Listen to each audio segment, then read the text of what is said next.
In doing this brake job, 2 problems arose with this parking brake. One, I guess it's really 3 problems. Dang it.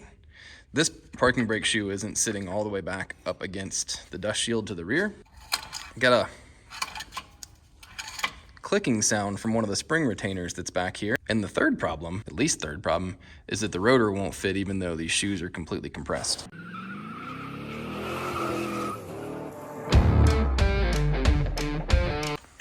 Went and grabbed myself a brake hardware kit to replace all the hardware. Also, from what I can tell, there's supposed to be a spring that runs from that hook back over to that hook, as per the diagram from Toyota, but it's missing on both the passenger and driver's side shoes. I don't know if that's a contributing factor or not. New kit has one. First step's gonna be to get this spring, the outboard one, which happens to be the rear shoe, out of the way so that we can pull the shoe off. Before you ask, no, you can't remove the hub. All of this has to be done with the hub in place, which means that all the work has to be done behind the hub. It makes this job exceptionally challenging. We're gonna start with a set of needle nose pliers, just pulling that spring off. Spring's out of the way, so I'm just gonna get this shoe out of the way.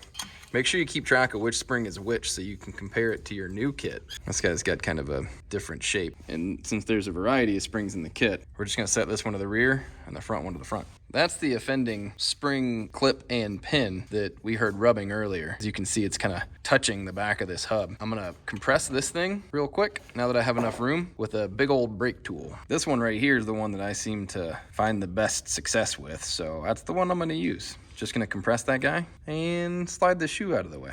Since I'm not gonna be reusing this clip, I'm just gonna grab it with a set of needle nose pliers to pull it out of the retaining hole there. That keeps it from rotating around and it's supposed to help keep it compressed. Should be able to just pull it off, set it aside. Now the shoe should just slide right out fairly easily. And there it goes. This is your parking brake hardware right here. I don't plan on removing this. Found that little spring that I was talking about a minute ago. I think it's supposed to be on the outboard side. I'm gonna check the diagram again. Haynes also said it's supposed to be on the outboard side. That may be contributing to our problem, not sure. This is the believed to be offending spring clip.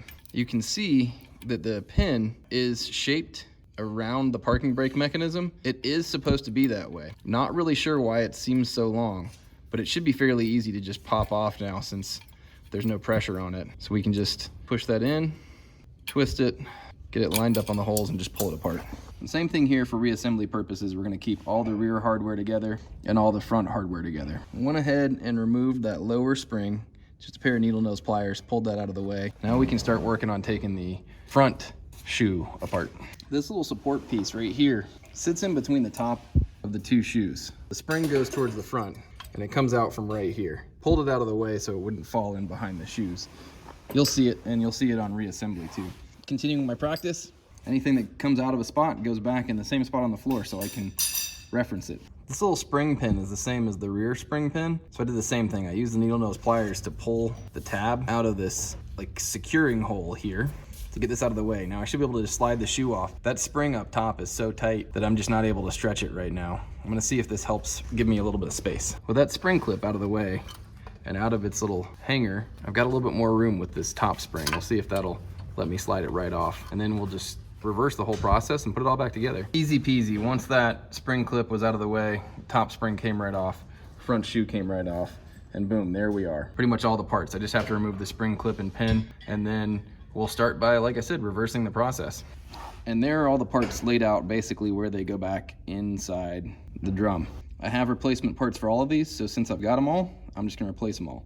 That metal spanner part right there is gonna stay in there, but I do have a new spring for it. It turns out that a couple of things came out of this thing. That spring there is just slightly green in color. I don't know if you can see it on camera or not, but it matches up with this green one here. I was afraid they weren't gonna be color coded, but it looks like they are. There's your new rear spring, black and black. If you can see this guy is just slightly tighter and shorter. This one looks like it got bent somehow and stretched beyond its capacity, which is probably why it was rubbing. This spring is yellow, the old one is blue, but I don't think it's gonna make a difference. This one, I can't tell what color it is because it's too faded and gross, but I got a red spring to replace it. And then new expanders here. I don't know which side screws in, so I gotta double check real quick and see which side the screw side goes on. When this came out, it did not come straight out, it kind of fell out, so I gotta confirm with the other side and make sure that it's the same. They're gonna be mirror images of each other, and I'll let you know whether the screw end is to the rear of the car or to the front of the car during reassembly. Next step is I'm going to run a little brake cleaner around this whole thing just to knock some of this dust off. Taking care here to make sure I'm not getting a bunch of brake cleaner on the contact surface of the shoes because I don't want to ruin them. Not that it necessarily will, but I'm just being safe. Again, since this isn't a part that actually is used to stop the vehicle, I'm not as concerned about it, but it is used to hold it on a hill. And I don't want the car to roll down a hill. Looks like the adjuster, the threaded end, is going to go towards the rear of the car. Rear of the car here for the adjuster. With everything apart, I'm gonna start cleaning up all these places where there's some metal on metal contact, and then I'm gonna grease them up a bit. Areas we wanna grease, here, right there. And then we wanna grease this pin right here where the shoes come together. And then the pin right here on the parking brake, we'll clean that up and grease that as well. And then greasing the adjuster sleeve, and we'll start putting things back together. Our kit came with some grease. I'll just use that. Everything's all nice and greased up. Next step is going to be to install this pin here for the front shoe and the retaining springs. All right, got that retaining spring and pin in there. Now I'm gonna put the top spring back on that front shoe so I can secure it real quick. Got that top spring secured in there. Next step will be to move the shoe out of the way just a bit, and we'll get that retaining spring and pin, and it's gonna go into that little slot right there, and that'll hold the shoe on while we set up the next section. Took that lower spring while I still had the shoe out of the way before putting on the retaining spring and pin, and just to make it easier. All right, took a bit of fiddling, but I got that thing secured in there. Problem is that rotating tab there that's supposed to go in that hole right there, that tab right there, they're not lining up yet, so gotta pick. I'm gonna try to reach in through the access hole here and see if I can twist that thing around a bit. It's good to have a variety of tools just in case something like this comes up.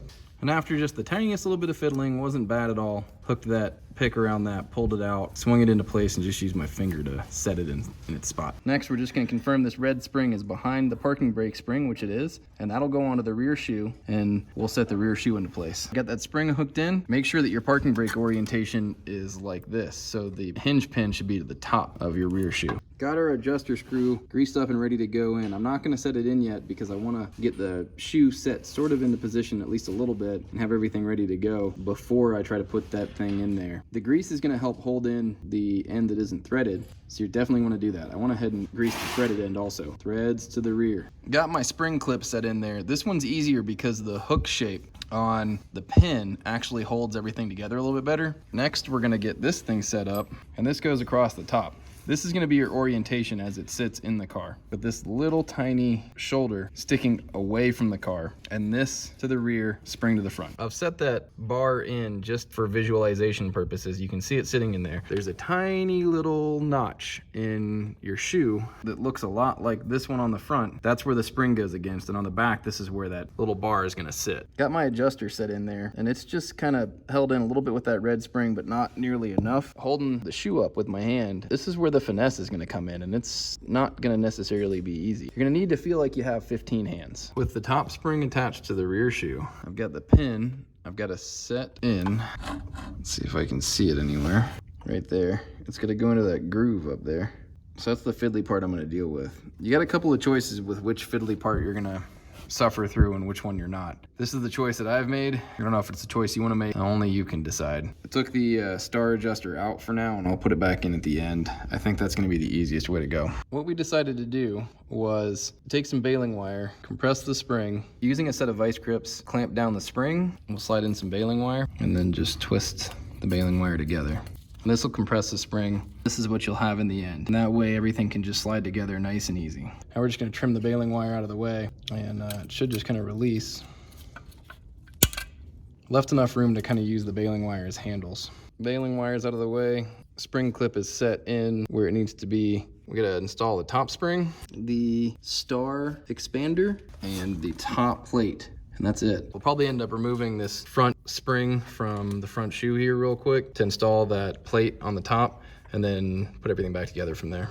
All right, got everything installed. Just a quick recap. Get your spring pin and retainers installed first. Have both of the top springs removed. Get your top plate with its spring down in there set in, and your star adjuster down here on the bottom set in. Once all that stuff is set, pull the front spring back, lock it into place, push it back towards the rear, and then pull your back spring over the hook, locking it all in place, and it's done. And then the last thing to do, slide your rotor on. Your parking brake is all fixed. Next step is I'm gonna run a little I'm getting it together, Dale.